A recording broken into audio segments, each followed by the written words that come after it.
Hey everyone, I'm Mike, And I'm Andrew. and we're the Midlife Guys. So, on last week's podcast, we discussed the impact of social media on young people. We had an in depth conversation about what parents can do to navigate this increasingly complex online world so that they can protect their sons and their daughters. But this week, I want to continue that conversation, but I'd like to flip the script a little bit and focus on the impact that social media is having on midlifers. The fact is that social media is also having a negative impact on midlifers as well. Specifically, the impact I would like to focus on today relates to three areas: parenting, friendships, and wealth. Now, many of our listeners have probably heard of terms like momfluencer, dadfluencer, financefluencer, blah, blah, blah. There's fucking tons of them. Um, and these are individuals who use platforms like TikTok and Instagram and others to reach millions of people across the globe to influence or essentially to manipulate their decision making in specific areas. It turns out that midlifers are among their biggest target audiences.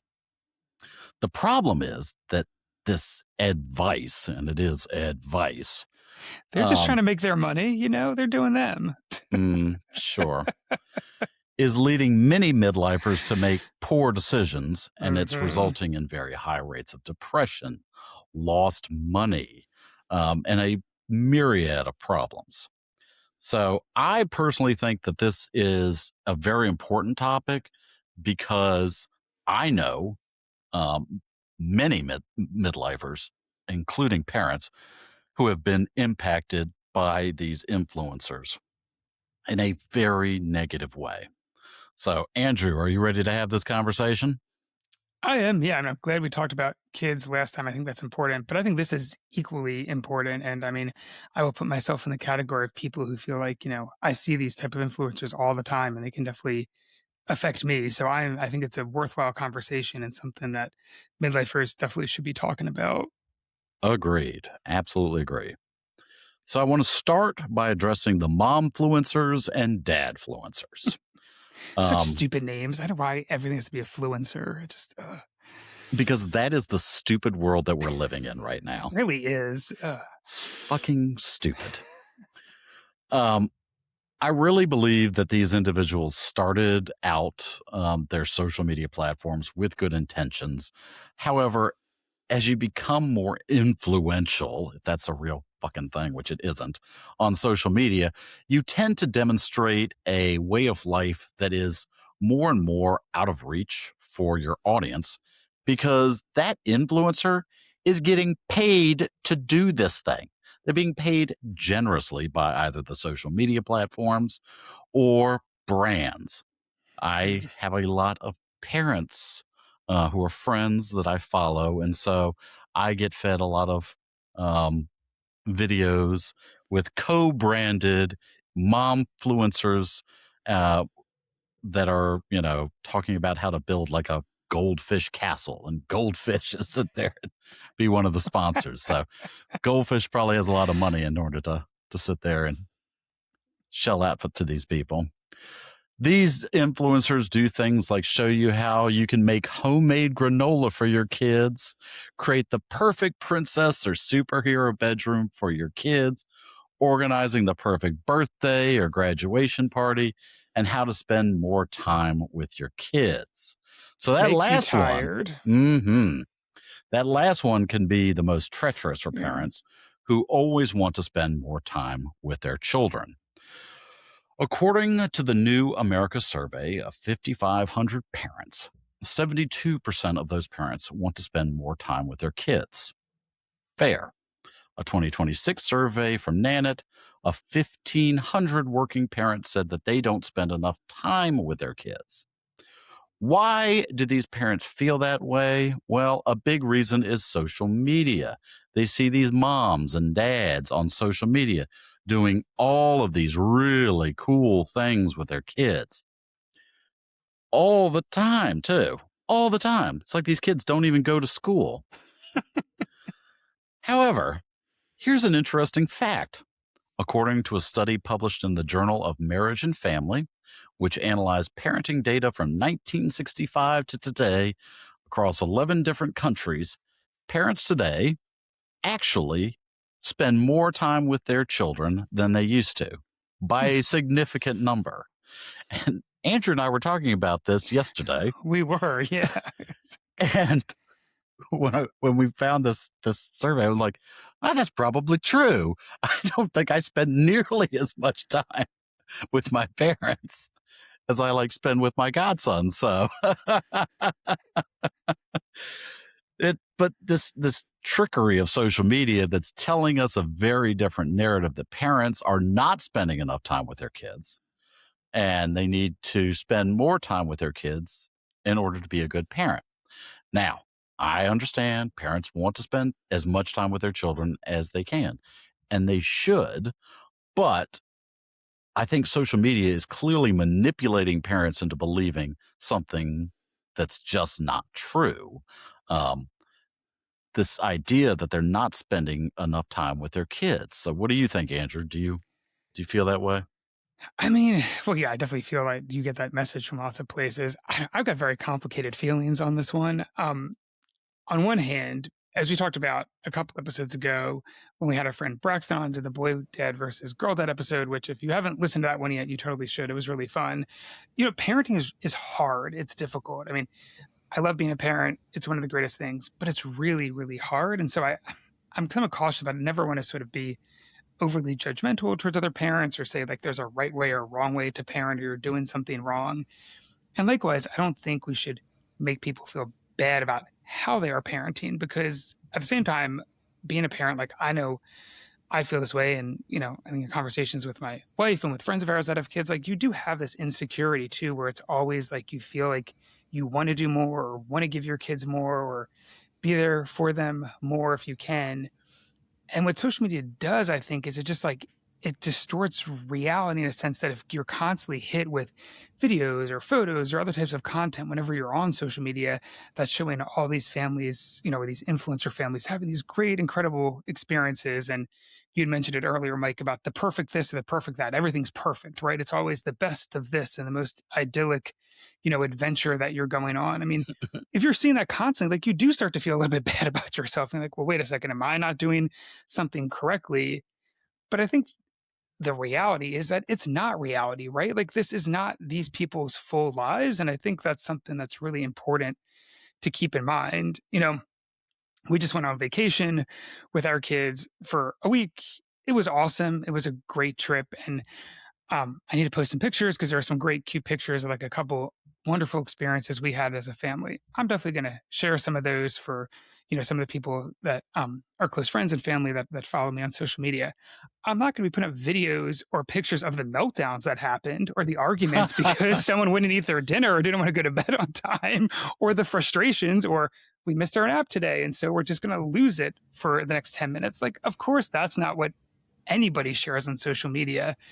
And that's definitely not what, at least that I've experienced, or seeing these mom or dad influencers are sharing. They're all these pre-filmed, maybe filmed multiple times, or multiple takes of something that's pre-planned and then edited to look a very particular way. And it's not these people's actual lives. To your point too, Mike, you're these kids ever go to school? There are always these videos.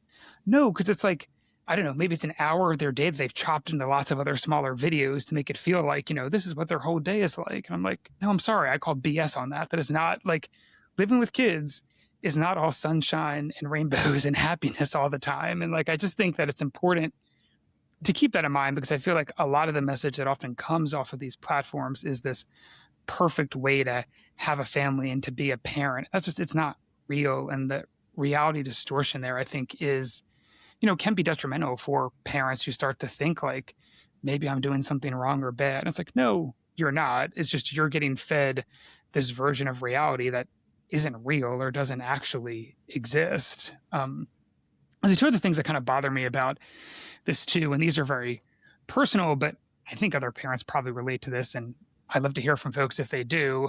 One is, I get kind of nervous with some of these mom and dad influencers too, and how much they feature their children and how they feature their children. Like, and we talked about this even related to this podcast. Mike is like, I don't think I've ever named my actual kids on here, and I'm very careful about like respecting their privacy because they're not old enough yet to decide like, do they want to be out in a public facing way in any particular way, shape, or form. And it does make it a little bit queasy when some of these parent influencers, especially, like really focusing on or featuring their kids. And I get that they're proud of their family, but it's like, I mean, how much agency does your child have? And like, do they want to be doing this, or how much do they want to be out there? And then the other thing too that I think is Oh, wait a minute, important for wait a minute. us. Oh Can I, yeah. before you get to Yes, that jump next in on point, that. No, go for it. Yeah. I do think that's really Y- important Yeah. because I have seen so many people commoditizing their children, which I think Yes. is It's true. fucking Yeah. sick. It's sick. Because you're It right. makes me nervous. Those Yeah. those kids don't have any agency as to whether or not they are going to be featured. And in theory, you Right. know, I have a bad a lot of parents feel like they've got this ownership over kids. I mean, it is a human being. They may be young, but they will turn into adults. And, Yeah. you know, by commoditizing them at such an early age, you are you are influencing opportunities that they will have when they hit that magic age of 18, which qualifies them as an adult, which I do think is problematic.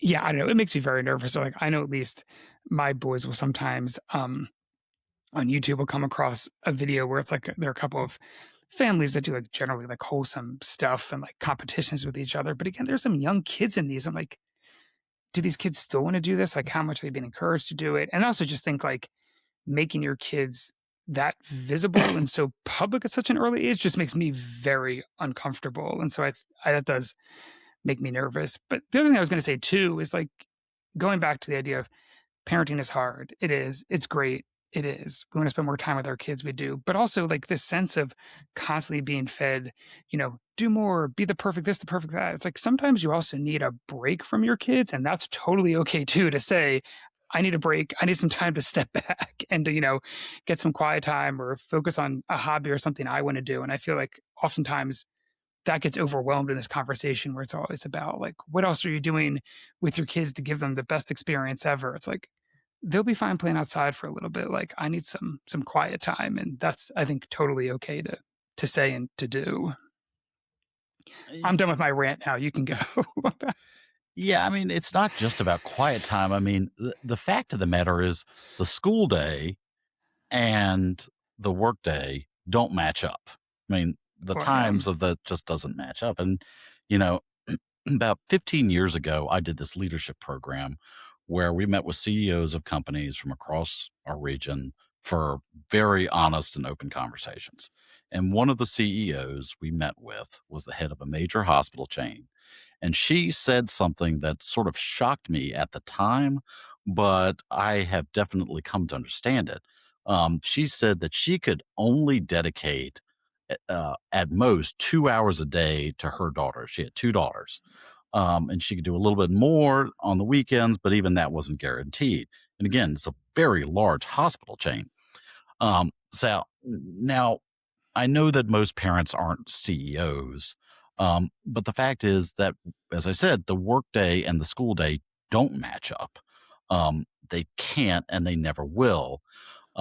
Yet again, I understand that parents want to spend as much time with their kids as possible, but I do believe that, we can't, it's unfair for these influencers to create this unrealistic view of what being a good parent is supposed to look yeah, like, especially how much time you have to spend with your kids. Because for some parents, especially if you're working an hourly job, um, that's tough. That's just yeah, really, really tough. You can't, it's hard for you to spend as much time with your kids when your entire, um, your entire career is based on being present somewhere so that you can have the money to provide shelter or to provide food for your kids. So, um, you know, that's my rant there. yeah. Or if you're a single parent, or if you have to work two jobs, and there's so many other extenuating situations or circumstances where again, there's not only one right way to do parenting, and I think trying to push that is dangerous. It is. All right. So the next area of focus is on friendships. So anyone who's on social media is guilty of posting pictures with friend groups. It's just a natural thing to do because we want to capture moments in time with our friends. However, this is also creating a lot of anxiety for midlifers who feel like they aren't able to keep up with their friend groups as much as they used to. Why? Well, as midlifers, we have obligations tied to work, family, and life. In fact, it can become debilitating for midlifers, according to a study from the National Institutes of Health, who report an 800% increase in depression levels related to loneliness due to a lack or a perceived lack of friends. A great deal has been written about this, as a matter of fact, because these studies are emerging from across the globe, not just here in the United States. Midlifers are struggling with a lot going on in their lives, as we have discussed previously, especially meaningful friendships. Maintaining those friendships can be challenging. It is clear that the dopamine rush that comes from getting a like or a share from a post you make with your friends fuels people to believe that you may have more friend circles than they do. Is that true? Or is it, yet again, that curated content we just talked about? Also at play is that a lot of these influencers who are doing these major campaigns about like having all of these different friend groups that are, look at me, everywhere I go, I'm making new friends in this hot nightclub in Miami or whatever. Who knows where it is? Found some fun people there. I feel like. Apparently so. Um, you know, they're sharing this content, but yet again, it's curated content. It isn't based on the reality of the average person in any way, shape, or form. The average person has 1 to 5 really good friends. That's it. They don't have hundreds and hundreds of friends like these influencers, um, kind of perceive themselves to have. So having those 1 to 5 really good friends is where people should be. These are the people that you have formed a strong bond with. And some people may have more than that, but all of this stuff has to be put into context again, yet again. These influencers are creating um, content that is just not based in reality. So, Andrew, thoughts about that? Yeah, I mean, I think you're right. I guess it goes back to the earlier point about just like, again, these influencer type folks or people that seem very popular on social media. I always wonder, like, how popular are you actually? But there's kind of a different tack or angle to this that I was sort of thinking about when you were talking, which again, I think something is true general, but it's in midlife as well, kind of had to be cognizant about is that I know sometimes when I'll see pictures of like a group of friends together doing something, like part of me is like, oh, I'm so glad they're hanging out or doing something. But part of me is also kind of like gets that twinge of like, oh, well, I wish I was there or why wasn't I included? So I think there's that piece of it that sometimes happens too, is this sort of like the FOMO that can happen. And it's certainly never I don't think usually, at least with the friends that I know, it's like, haha, we're going to go do something fun and not include Andrew and then post about it so he sees it. Like, of course, that's not going on. The world does not revolve around me, even if it should, it doesn't. And I realize that. But what I think is happening though is you still sometimes get those feelings, right? Of sort of feeling a little bit of jealousy or like you're missing out. And I know at least and maybe it's just a me thing, I don't know, become like more aware. I'm not as active on social media as I probably was 5 or 10 years ago, but I'm also just very aware of what I post and when I post and like not wanting other people to feel that way. And I think part of it just goes to the fact that so many of us, because we grew up with social media, I think a lot of us are addicted to it. I mean, there have been tons of studies that have shown whatever starting in that 2008, 10 time frame when social media started becoming like mobile apps and we were on our phones and then we started to experience it constantly and all the time, like how you saw those spikes like you were talking about, Mike, and loneliness and depression and other stuff. And I think that's because these things that were supposed to make us feel more connected actually make us feel more disconnected or hollow, or there's not the same thing as like a real life relationship. And so I think that's something I don't know how you fix that other than try to cut back on it. I don't know how well we're doing on that as midlifers. I was trying to look up some stats and I saw some numbers from 2024 that said in the US at least, those between 35 and 55 spend on average at least 2 hours a day on social media, which seems like a lot of time to me. And I'm sure for some people it's way more than that, which is kind of wild that I feel like we're all sort of addicted to these things, which then reinforces these feelings of like loneliness and detachment, which then I think reinforces when you see some of these pictures of whether it's your friends or people you don't know but who you follow seemingly having a great time and you're not. It just I think is like this spiral that happens. Mhm. I mean, I don't know what the answer is other than trying to cut back on some of it or trying to break that addiction. But I do think a lot of this goes back to the fact that most of us are addicted to our phones and to some of these social media platforms. Yeah, I mean, I think you're right. When I post anything, I don't tag or I don't usually include pictures of people. Mm, And I definitely don't tag individuals unless it's like a specified like group thing. Like I think I may have done that with our reunion. But yeah.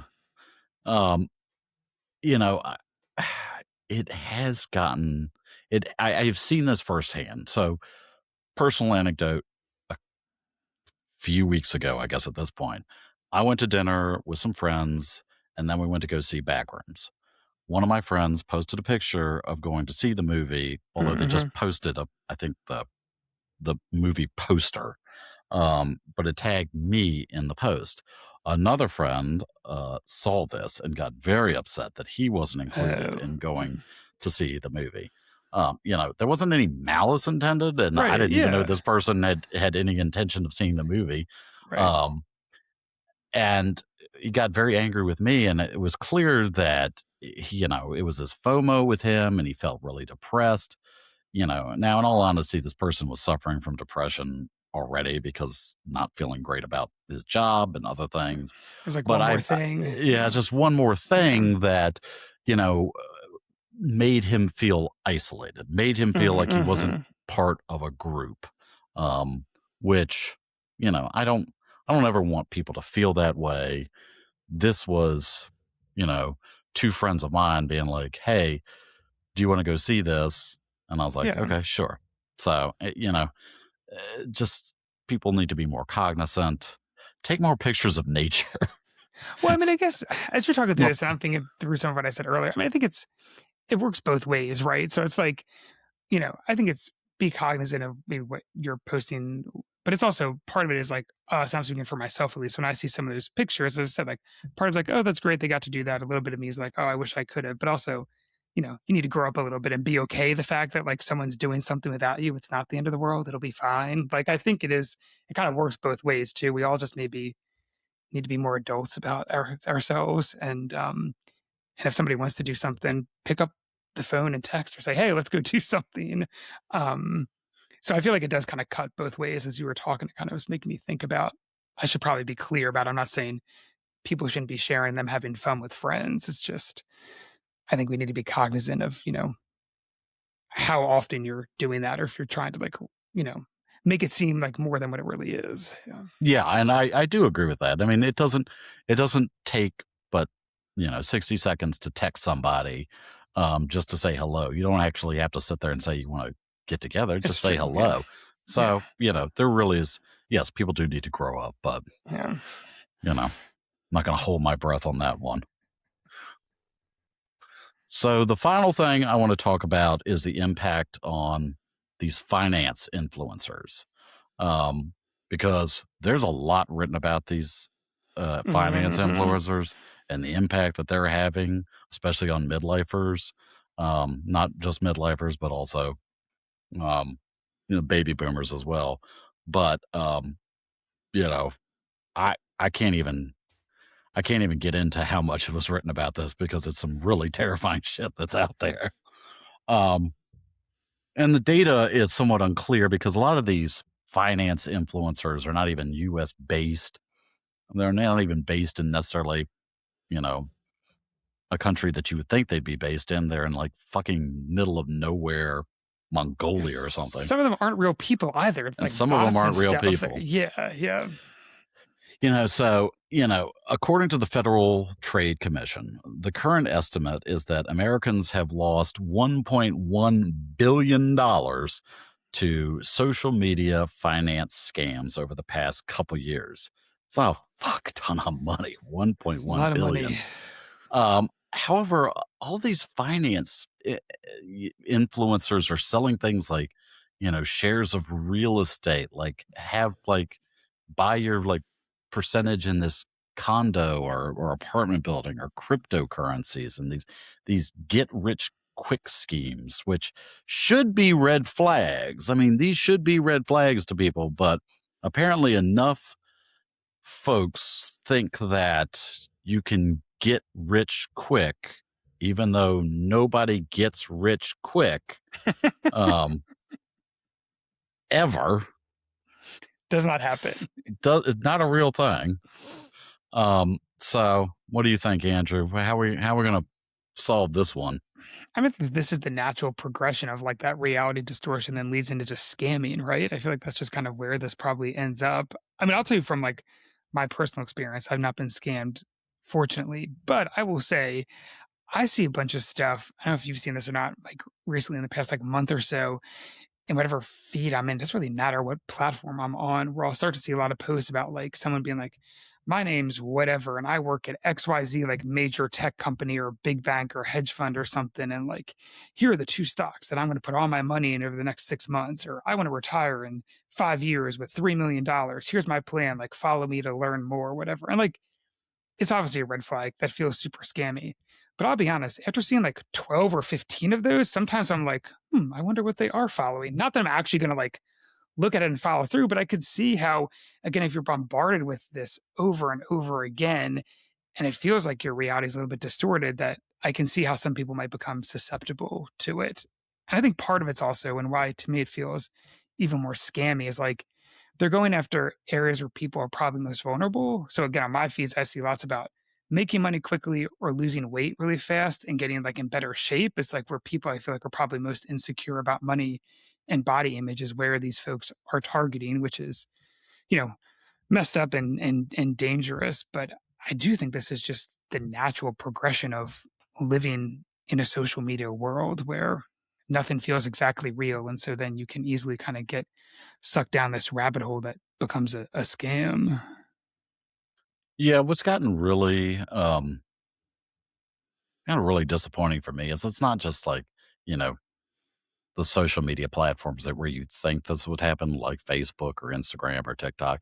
It's Mm. also on LinkedIn. Have you seen it LinkedIn. there? I haven't Oh seen yeah, it on LinkedIn. LinkedIn. I get Oh, so many interesting. fucking because you have your Really? spam filters on probably on your messaging, and so Oh, you I don't. do. Yeah, Yeah, if you don't look at your spam every once in a while, I the don't. shit that I get is Oh, so really? wild. I have to go just look at it for fun and see Oh like my what's in god, it's there. insane. Like these Oh, fucking ridiculous scams and they're like, "Oh, well, I've seen you've been really successful at investing and this and sure, yeah, we did this and you should think about buying in our property in like fucking Bangladesh." And I'm like, "No, why would I do that?" I mean, you never know, Mike. It could be a hot market soon. No. So it's just you got to this goes back to like something we keep bringing up is the critical thinking. You've got to Yeah, think critically about all of this. And eh, quite frankly, if midlifers and even baby boomers are falling for these things, you got to grow up. You got to think critically. If it's too good to be true, then it's fucking fake. It's a scam. You don't get rich quick. You get no. wealthy by constantly investing and constantly pushing forward in life and in business. So, you know, I But I think just, it's just going to get worse too. It's actually so interesting. You talked about like in the almost personalized part of it of like, oh, we saw you did this. I saw an mhm. article, a news story today actually, and I think it was the Five Eyes, the major spy agencies around the world issued some new report warning against AI now being used for cyber scams and talk about how what's particularly terrifying is that how incredibly personalized they can make like these messages, whether they're on social media platforms or email phishing or whatever it is, and that how it's like harder and harder for people to understand that it is a scam because it's not the Nigerian prince trying to sell you tons of oil. It's like they will like put stuff in there about your background they've scraped off of the internet, and then you kind of feed that back to you, which was terrifying when I read that. I was like, oh gosh, that's a fun new world we're gonna get to live in. So So much fun. yeah. Yeah, I mean, people have to be mindful of every dollar that they have, and you've got to have your guard up. Don't sit there and just accept anything that comes in the door. That's true. Yeah. I mean, Andrew and I keep getting hit up by fellow alums for stuff, and I know that's not necessarily a scam, but I'm just sitting there like, ugh, no, this is not what we do. Go away. Yeah. Everyone's trying to make $1, I guess. Everybody thinks that they're going to get rich quick, and you know what? We had all these we had the Mark Zuckerbergs of the world, and all of these people sitting there saying like, "Oh, look, all you have to do is create this fun little platform. You can become a billionaire overnight." Shit, that does not happen. Just doesn't happen. All right.